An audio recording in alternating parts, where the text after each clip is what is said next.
দিলাম, কেমন করে শোধ করি মা তোর দুধেরই দাম।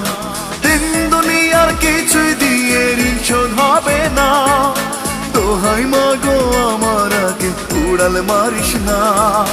দিন দুনিয়ার কিছুই দিয়ে ঋণ শোধ হবে না, দোহাই মা গো আমার আগে উড়াল মারিস না।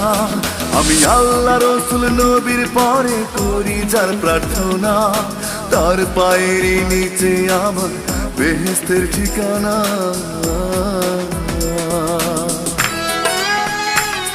বিরহ